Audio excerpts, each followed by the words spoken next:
Like and subscribe. I'll talk about WWE business, but let's talk about Flair because that's all everyone's talking about. Speaking of Tiffany Stratton's ex-boyfriend, Ric Flair says he was not allowed to attend last year's WrestleMania, never received a call back about this year because of something involving Tiffany Stratton. So at the time, Tiffany was dating Ludwig Kaiser, okay? Ric Flair told Ariel Helwani, I threatened to beat up Tiffany Stratton's husband last year, and I wasn't allowed to go. A 24-year-old kid being threatened by a 76-year-old man, and I can't go to WrestleMania? Are you kidding me? That English kid, he said, he's going to go so far in wrestling as a gnat. He'll be a fly on the wall in a year, he said. They had that thing where Tiffany made a smart remark about Ashley's divorces, which we both know she's not smart enough to have written. Somebody gave her the script. And I went, okay, I need your number. I got it, which I can get anybody's number I want any minute of the day. And I called him. He called Kaiser. I said, hey, when I see you, I'm going to beat the S out of you. So he went like a little bee, told Hunter, and I wasn't allowed to go. And then he said, where is he? Where is he now? Is he even on the roster? And Ariel told him he was in Mexico. And Flair said, I'm sure he is. I hope he stays.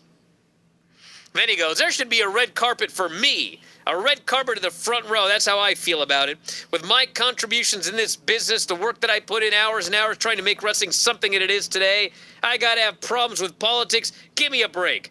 I'm not mad at anybody. I understand it's politics now. It's too much politics and not enough wrestling. That's what he said. Then he put over Vince. Because, I mean, why not at this point? He said they should all be thanking Vince. Everybody. This is from the fans who chanted, thank you, Vince, at the Hall of Fame. Everybody in the world that likes wrestling should be thanking Vince. He was asked if he was in contact with McMahon recently. No, I have not. I feel like there's so much that's going on, I would be wasting his time. He knows how I feel about him. He lent me $800,000, and unlike what people portray, it was not for the IRS. It was helped me get through 3 divorces at one time. And the thing of it is, they hate hearing this. I paid him back every dime. When he called me, said I can write this off, I paid him back because I didn't want to let him down. So there you go. He says Rodman wanted him to induct him, and then they didn't call him back. Did you see the portion of the interview where he said the Undertaker used to get him in trouble drinking? Oh, is that right? Times, and he lost so many Rolexes.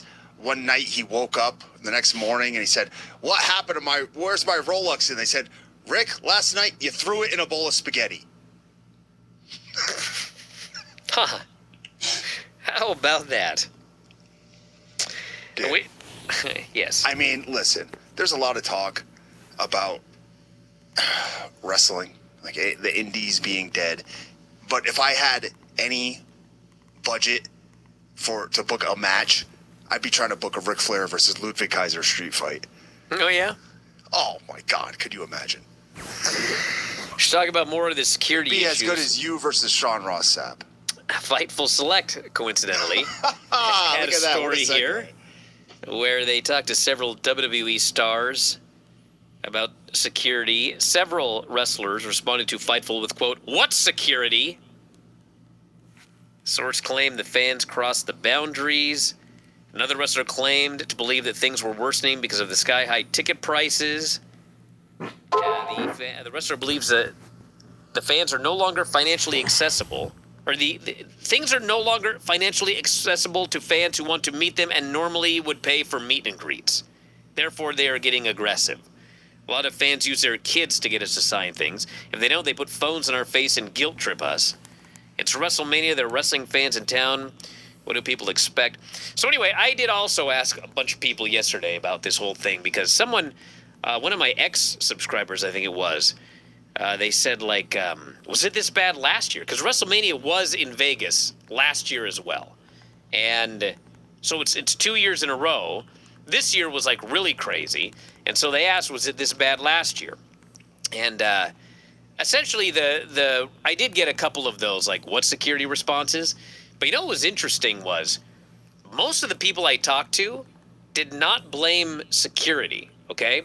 They weren't pleased with the lack of security, but they were not blaming security. They were just blaming the fans. They said these fans, like this year, for some reason, they're just way more brazen, way more disrespectful. It was like, yeah, it was a problem with security. There wasn't enough security, but like by blaming security, you're taking blame away from these fans who like were just wild this year. I mean, they were, yeah, exactly what this guy says. Rude, disrespectful, like getting in people's faces, taking pictures of people in the bathroom, like following people around. I mean, I was given the impression like the fans this year were way worse than the fans last year. Why that was, I don't know. Obviously, you know, it wasn't all of the fans. But, like, you know, if you're getting mad at people blaming the fans, like, you need to go online and see some of these videos and stuff. I mean, it's like there were some very, very disrespectful fans. Thank you for watching. Make sure you subscribe to the channel.